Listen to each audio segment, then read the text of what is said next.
कहते हैं, परीक्षित, उर्वशी के गर्भ से पुरुरवा के 6 पुत्र हुए। आयु, श्रुतायु, सत्यायु, रय, विजय और जय। श्रुतायु का पुत्र था वसुमान, सत्यायु का श्रुतंजय, रय का एक और जय का अमित, विजय का भीम, भीम का कांचन, कांचन का होत्र और होत्र का पुत्र था जहनु। ये जहनु वही थे जो गंगा जी को अपनी अंजलि में लेकर पी गए थे। जहनु का पुत्र था पुरु, पुरु का बलाक और बलाक का अजक, अजक का कुश था। कुश के 4 पुत्र थे, कुशाम्बु, तनय, वसु और कुशनाभ। इनमें से कुशाम्बु के पुत्र गाधी हुए। परीक्षित, गाधी की कन्या का नाम था सत्यवती। ऋचिक ऋषि ने गाधी से उनकी कन्या मांगी। गाधी ने यह समझकर कि यह कन्या के योग्य वर नहीं है, ऋचिक से कहा, मुनिवर, हम लोग कुशिक वंश के हैं, हमारी कन्या मिलनी कठिन है, इसलिए आप 1000 ऐसे घोड़े लाकर मुझे शुल्क रूप में दीजिए जिनका सारा शरीर तो श्वेत हो, परंतु एक एक कान श्याम वर्ण का हो। जब गाधी ने यह बात कही तब ऋचिक मुनि उनका आशय समझ गए और वरुण के पास जाकर वैसे ही घोड़े ले आए तथा उन्हें देकर सुंदरी सत्यवती से विवाह कर लिया। एक बार महर्षि ऋचिक से उनकी पत्नी और सास दोनों ने ही पुत्र प्राप्ति के लिए प्रार्थना की। महर्षि ऋचिक ने उनकी प्रार्थना स्वीकार करके दोनों के लिए अलग अलग मंत्रों से चरु पकाया और स्नान करने के लिए चले गए। सत्यवती की मां ने यह समझकर कि ऋषि ने अपनी पत्नी के लिए श्रेष्ठ चरु पकाया होगा, उससे वह चरु मांग लिया। इस पर सत्यवती ने अपना चरु तो मां को दे दिया और मां का चरु वह स्वयं खा गई। जब ऋचिक मुनि को इस बात का पता चला तब उन्होंने अपनी पत्नी सत्यवती से कहा कि तुमने बड़ा अनर्थ कर डाला। अब तुम्हारा पुत्र तो लोगों को दंड देने वाला घोर प्रकृति का होगा और तुम्हारा भाई होगा एक श्रेष्ठ ब्रह्मवेत्ता। सत्यवती ने ऋचिक मुनि को प्रसन्न किया और प्रार्थना की कि स्वामी, ऐसा नहीं होना चाहिए। तब उन्होंने कहा, अच्छी बात है, पुत्र के बदले तुम्हारा पौत्र वैसा होगा। समय पर सत्यवती के गर्भ से जमदग्नि का जन्म हुआ। सत्यवती समस्त लोकों को पवित्र करने वाली परम पुण्यमयी कौशिकी नदी बन गई।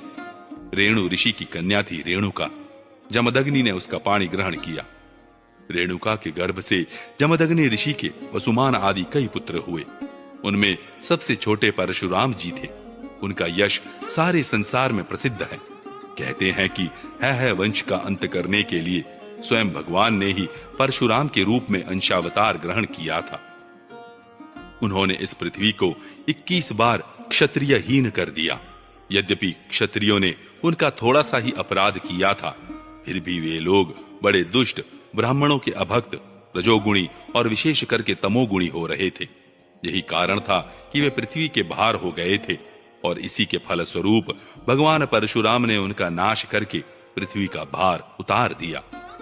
राजा परीक्षित ने पूछा, भगवान, अवश्य ही उस समय के क्षत्रिय विषय लोलुप हो गए थे, परंतु उन्होंने परशुराम जी का ऐसा कौन सा अपराध कर दिया जिसके कारण उन्होंने बार बार क्षत्रियों के वंश का संहार किया?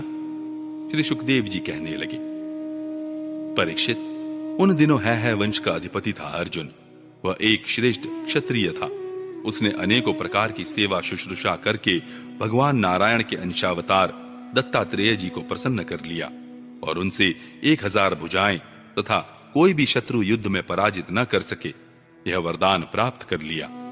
साथ ही इंद्रियों का अबाध बल, अतुल संपत्ति, तेजस्विता, वीरता, कीर्ति और शारीरिक बल भी उसने उनकी कृपा से प्राप्त कर लिए थे। वह योगेश्वर हो गया था। उसमें ऐसा ऐश्वर्य था कि वह सूक्ष्म से सूक्ष्म, स्थूल से स्थूल रूप धारण कर लेता। सभी सिद्धियां उसे प्राप्त थी। वह संसार में वायु की तरह सब जगह बेरोक टोक विचरा करता।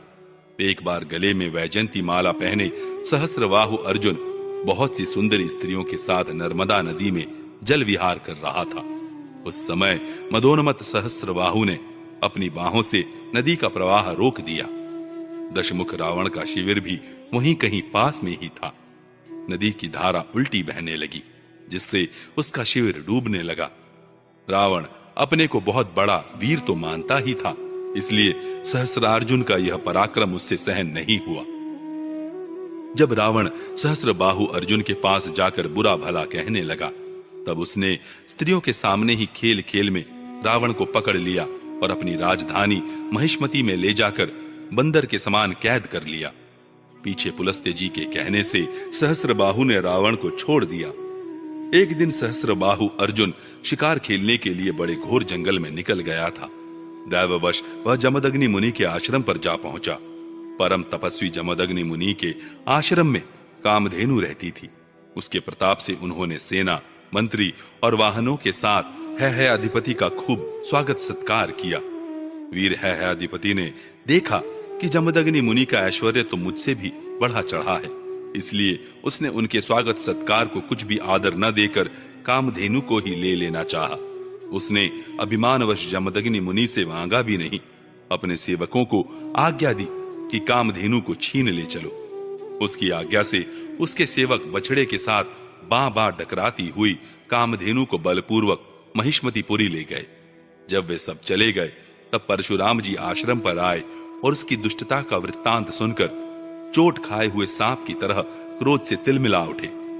वे अपना भयंकर फरसा, तरकस, ढाल एवं धनुष लेकर बड़े वेग से उसके पीछे दौड़े, जैसे कोई किसी से न दबने वाला सिंह हाथी पर टूट पड़े। सहस्त्रबाहु अर्जुन अभी अपने नगर में प्रवेश कर ही रहा था कि उसने देखा परशुराम जी महाराज बड़े वेग से उसी की ओर झपटे आ रहे हैं। उनकी बड़ी विलक्षण झांकी थी। वे हाथ में धनुष, बाण और फरसा लिए हुए थे। शरीर पर काला मृगचर्म धारण किए हुए थे और उनकी जटाएं सूर्य की किरणों के समान चमक रही थी। उन्हें देखते ही उसने गदा, खड़ग, बाण, रिष्टि, शतघ्नि और शक्ति आदि आयुधों से सुसज्जित एवं हाथी, घोड़े, रथ तथा पदातियों से युक्त अत्यंत भयंकर 17 अक्षौहिणी सेना भेजी। भगवान परशुराम ने बात की बात में अकेले ही उस सारी सेना को नष्ट कर दिया। भगवान परशुराम जी की गति मन और वायु के समान थी। बस वे शत्रु की सेना काटते ही जा रहे थे। जहां जहां वे अपने फरसे का प्रहार करते, वहां वहां सारथी और वाहनों के साथ बड़े बड़े वीरों की बाहें, जांघें और कंधे कट कट कर पृथ्वी पर गिरते जाते थे। है अधिपति अर्जुन ने देखा कि मेरी सेना के सैनिक, उनके धनुष, ध्वजाएं और ढाल भगवान परशुराम के फरसे और बाणों से कट कट कर खून से लथपथ रणभूमि में गिर गए हैं। तब उसे बड़ा क्रोध आया और वह स्वयं भिड़ने के लिए आ धमका। उसने एक साथ ही अपनी 1000 भुजाओं से 500 धनुषों पर बाण चढ़ाए और परशुराम जी पर छोड़े।